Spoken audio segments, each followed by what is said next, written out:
I'll get to the next part here. Where can Okay, so my website, of course, is DoreenRitchieCoaching.com. Okay. I'm on LinkedIn at Doreen Ritchie. I'm on Facebook 2 or 3 times in different groups. On Instagram at Life Coach Belfast.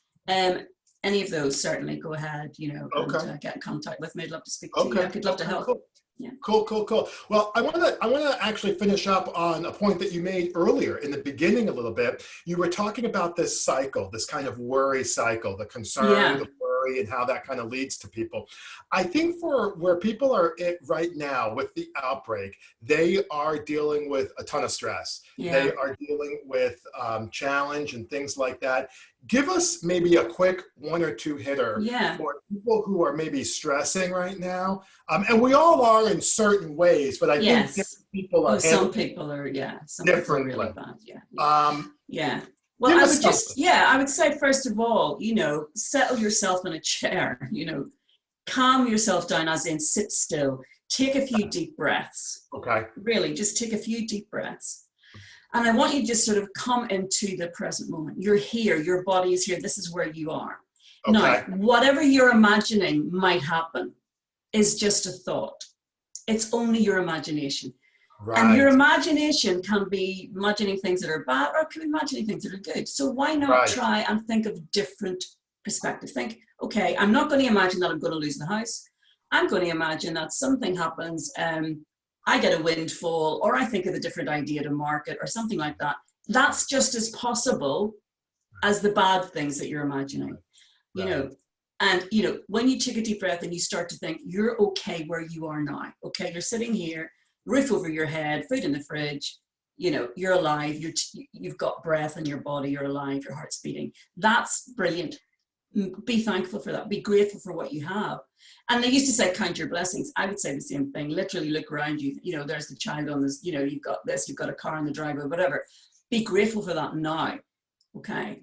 And, things, of course, we have some control over it. This is the point. We have control over it. We can put the mask on. We can wash our hands. We can socially distance. And the more people who do that, obviously the virus will go away a bit sooner, So you do have some control over it. But also I'd say to you, what can you change about your situation? Have a think. Calmly, what can you change about it? Do that. And what you can't change, you have to accept, basically. That's, that's really good advice, Doreen. I think a lot of times when people are, the count your blessings is a great point. I think that, and no disrespect, but as a Western civilization, I would say most Western countries, I don't know, I know there's 194 countries in the world. Let's say 50 of them are Western, not too many more though, but 50. And like that is like most Western countries, probably 25 to 30. Now that I'm actually thinking about it, we're actually in good shape. Absolutely. You know what I mean? And no one's happy. I mean, the United States is an absolute disaster, which we're going to address in a few weeks. But like, you've got these situations where, to your point, you've got the house. You've got the car, some people don't have cars, but if you have £10 in the bank or $10 in the bank and you've got running water and you've got a roof over your head, that's right. Then 75% of the world population. I mean, that's exactly right. So I was going to tell you a funny story. I've had, what my collateral damage has been so far on the outbreak. I've had 2 things.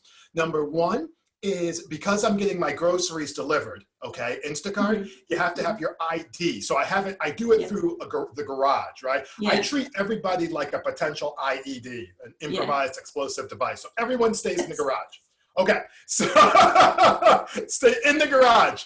So I have to go, in the garage. I had one guy almost come in the house. I almost hit him with a Anyway, I had to bring my ID out to the car, when you're getting alcohol. So I left my ID on the car by accident, drove off, and I lost it. So I no longer have a driver's license. And here's the best part. You can't get another one because apparently I forgot to change it when we moved. So you can't. So it's not the right address or anything on it? So I've been going off. My brother's like, you've been driving without a license? I said, well, first of all, I have a license. It's just not with me. Secondly, I've got my passport with me. And third, I have insurance. That's my story. So that's my first casualty. Then the second casualty was The second casualty was, and because I hadn't driven in a long time, I didn't notice that the license was missing for like 2 weeks. Yes, of So then course. the second thing was, we were driving, we went hiking, and I apparently I left the lights on in the car.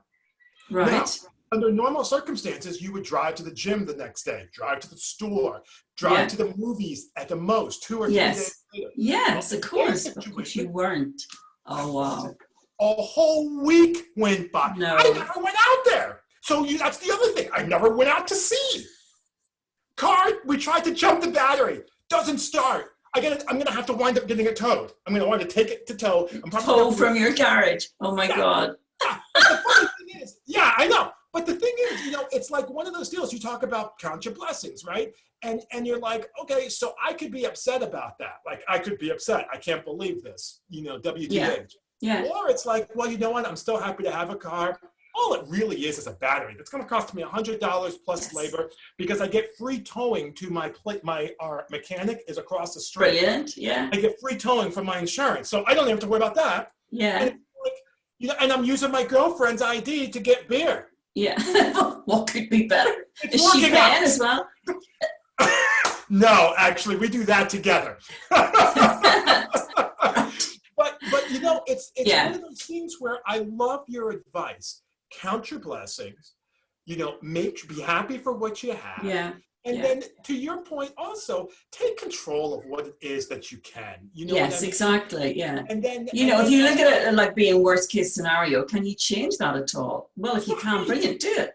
That's exactly right. Yeah. One of the things that we do is we go out hiking once a week. We can go, she goes over to her friends, doing certain things like that. And just, and what I try to tell people, and I think you would agree with this, is it's a mindset. Absolutely. Okay? It's your mind. Exactly. Because your mind is telling the story, oh my goodness, this is terrible. Or, well, it's not so bad. Right. It doesn't have to be so bad for me. It doesn't have to be so bad for me. And, there are certain ways to be able to do that. And I am glad I asked that question. That just kind of came up. But that is some really, really, really good stuff. Well, listen, it was a pleasure. And thank you. Thank you for having me, Brian. Always a pleasure talking to you. Well, I appreciate that. This is really, really good. Tell them again where they can kind of connect and find you real quick, if you don't mind. So my website is www.doreenritchiecoaching.com. So awesome. Website, absolutely. Awesome. Or I'm on LinkedIn or whatever, Awesome. And you are out of the UK. So for our American Eastern friends, that is 5 hours ahead. 5 hours ahead of us. Yeah. Although I do have a couple of clients in America, so we just work it out. We just work it out in the time. So. Okay, cool. Well, that is awesome. Well, my name is Brian Hilliard. Doreen, thank you so much for coming out. We really appreciate it. We appreciate your time. Thank you.